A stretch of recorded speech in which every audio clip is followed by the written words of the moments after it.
Hello everyone, welcome to Ayurveda world. अगर आपने हमारा चैनल सब्सक्राइब नहीं किया है तो सब्सक्राइब करें। आप हमारे टेलीग्राम और व्हाट्सएप के ग्रुप को ज्वाइन कर सकते हो, जिसका लिंक डिस्क्रिप्शन में दिया हुआ है। आज का हमारा टॉपिक है योग्या विधि। योग्या विधि का वर्णन आचार्य सुश्रुत ने सूत्र स्थान के 9वें अध्याय में किया है, जिसका नाम है योग्या सूत्रीय अध्याय।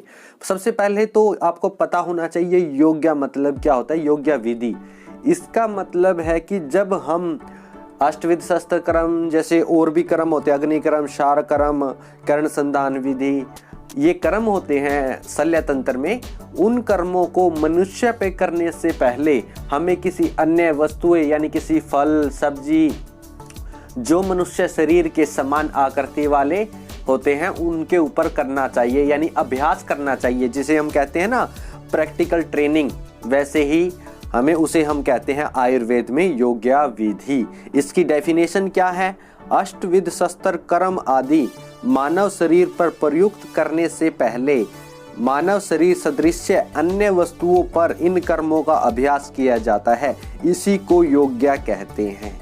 ठीक है, प्रैक्टिकल ट्रेनिंग, यानी अगर हम सीधा ही मानव के ऊपर यानी मनुष्य के ऊपर प्रयोग कराएंगे तो व्यापद होने के चांसेस बढ़ जाते हैं। एक हमने पहले उस चीज की प्रैक्टिस की है, ठीक है, और फिर हमने मनुष्य के ऊपर प्रयोग किया है कोई भी कर्म यानी शस्त्र कर्म, उसमें हमें सही रहता है कि उसकी व्यापद नहीं होते मनुष्य को। तो हमें कौन कौन से कर्म और किस के ऊपर करना चाहिए, इसके ऊपर इंपॉर्टेंट क्वेश्चन होता है कि यानी छेदन कर्म हमें किन पे करना चाहिए, भेदन कर्म हमें किन पे करके देखना चाहिए। ठीक है, उसके बारे में आज हम देखेंगे। और ये एक इम्पोर्टेंट टॉपिक है AIAPGT एग्जाम के लिए। ठीक है, आपको पता होगा कि ये सुश्रुत सूत्र स्थान का 9वां अध्याय है, तो सुश्रुत सूत्र स्थान के पहले 15 अध्याय बहुत इंपॉर्टेंट होते हैं। मैक्सिमम क्वेश्चन अगर सुश्रुत संहिता से आएगा तो सूत्र स्थान के पहले 15 चैप्टर से आएंगे। ठीक है, और उसमें से भी योग्य सूत्र इंपॉर्टेंट है, क्योंकि इसमें स्टूडेंट के मतलब कि पजल होने के चांस ज्यादा होते हैं। ठीक है, जैसे मैं अभी क्वेश्चन बताऊंगा आपको। जैसे सबसे पहला आता है छेदन। छेदन कर्म हमें किस पे करना चाहिए? आपको इसके लिए सिंपल याद रखें, जितने भी फल होंगे जैसे पुष्प फल, अलाबू, कालिंदक, त्रिपुष यानी खीरा, एरवारुक, करवारुक यानी ये ककड़ी, यानी ये फल होते हैं ना जितने भी, और इनके ऊपर हमें छेदन कर्म करना चाहिए और इन्हीं के ऊपर उत्कर्षण और परिकर्तन करना चाहिए। छेदन कर्म के लिए फल, पुष्प फल, अलाबू, कालिंदक, त्रिपुष, एरवारुक, करवारुक। ठीक है, और जिनके ऊपर छेदन करना है उन्हीं के ऊपर उत्कर्षण और परिकर्तन करना है। इसमें अलाबू इंपॉर्टेंट है। ठीक है, क्योंकि आगे आएगा शुष्क अलाबू के ऊपर क्या करना चाहिए, वो है ऐषण कर्म के लिए। ऐषण कर्म करना चाहिए शुष्क अलाबू में, और सिर्फ अलाबू और छेदन कर्म के लिए।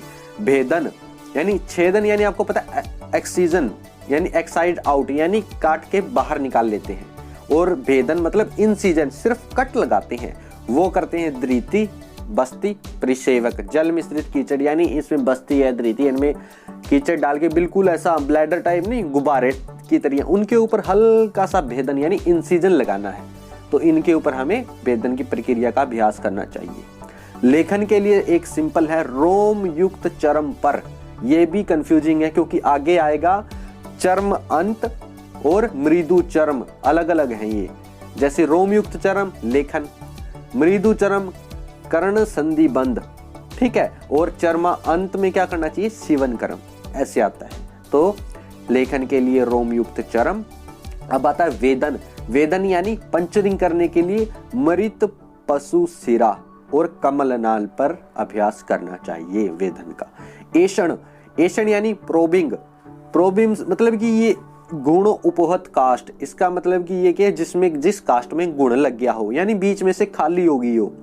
आपको पता है गुण बीच में से बिल्कुल खोखला कर देता है कास्ट को यानी लकड़ी को। नल नाली और शुष्क अलाबू, जो मैंने आपको पहले ही बताया कि ऐषण कर्म करने के लिए होते हैं। आप उनकी आकृति से, जैसे शुष्क अलाबू है बीच में से खाली होगा तो वहां पे ऐषण कर्म का अभ्यास करना चाहिए यानी प्रोबिंग। आहरण यानी एक्सट्रैक्शन यानी बाहर निकालना। पनस, बिंबी और बिल्व मज्जा, इनको बाहर, मज्जा को क्या अंदर जो मज्जा होती है उसको बाहर निकालना, तो वो है आहरण। और मृत पशु दंत, दंत का आहरण करना, तो तो ये भी आहरण क्रम इन पे अभ्यास करना चाहिए। विश्रावण, ये बहुत इंपॉर्टेंट है और 2017 के AIAPGT एग्जाम में क्वेश्चन पूछा गया था कि मधुचिष्ट उपलिप्त सालमली फलक पर कौन सा क्रम का अभ्यास करना चाहिए, वो था विश्रावण। ठीक है, यानी ड्रेनेज, जैसे पस हो जाती है ना हमारी बॉडी में, उसको ड्रेन करना, तो वैसे ही अभ्यास करना चाहिए मधुचिष्ट उपलिप्त सालमली फलक। अब आता है सीवन। मैंने आपको बताया था कि मृदु चर्मांत, यानी जो चर्म के किनारे होते हैं उनके ऊपर हमें सीवन करना चाहिए। सूक्ष्म घन वस्त्र, ठीक है, जब भी हम सीधे ही ऐसे स्टिचिंग नहीं कर देते जाके, सबसे पहले हमें प्रैक्टिस की जरूरत होती है। या तो हम वो कैडेवर पे करते हैं या फिर हम उसको यानी किसी कपड़े को सिलाते हैं, यानी एक घाव की तरह बना लेते हैं कपड़े को, यानी मेनली बोरी पे करते होते हैं, तो उसके ऊपर अभ्यास करते हैं सीवन क्रम का। अब आता है बंधन, यानी बंधन ये डमी के ऊपर करते हैं, पुष्ट में पुरुष पे यानी डमी।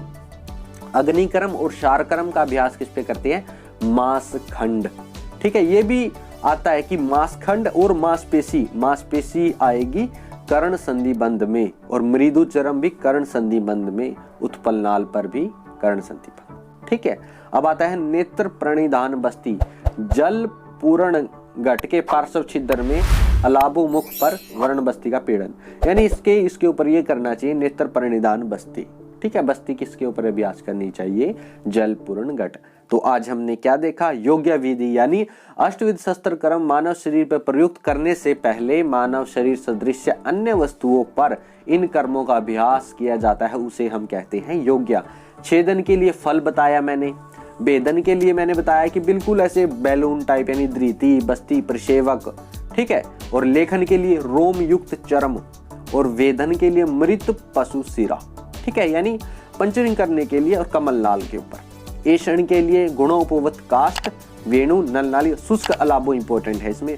आहरण यानी बाहर निकालना, मज्जा को बाहर निकालते हैं और मरे हुए पशु के दंत को। विश्रावण ड्रेनेज, मधुचिष्ट उपलिप्त सालमली फलक, ये इंपॉर्टेंट है। ठीक है, अब आता है सीवन। सीवन मृदु चरम के ऊपर अंत यानी उनके किनारों के ऊपर। बंधन पुष्टमय पुरुष यानी डमी के ऊपर। अग्नि और शारकर्म मांसखंड के ऊपर। जो पजल करने वाले हैं आपको वो इंपॉर्टेंट होते हैं, जैसे मांसखंड हो गया, मांसपेशी हो गया, अलाबो अलग है, छेदन के लिए, शुष्क अलाबो ऐषण के लिए है। ठीक है, मृदु चरम कर्ण संधि बंध के लिए है, ये इंपॉर्टेंट होते हैं। और मांसपेशी उत्पल नाल पर भी कर्ण संधि बंध के लिए। और नेत्र प्रणिधान बस्ती यानी जल पूर्ण घट के पार्श्व छिद्र में और अलाबो मुख के ऊपर इनका अभ्यास करना चाहिए। इस प्रकार आज हमने देखा योग्य विधि अध्याय यानी सुश्रू सूत्र 9 के बारे में। अगर आपको ये वीडियो पसंद आई हो तो लाइक करें, शेयर करें, सब्सक्राइब करें। Thank you.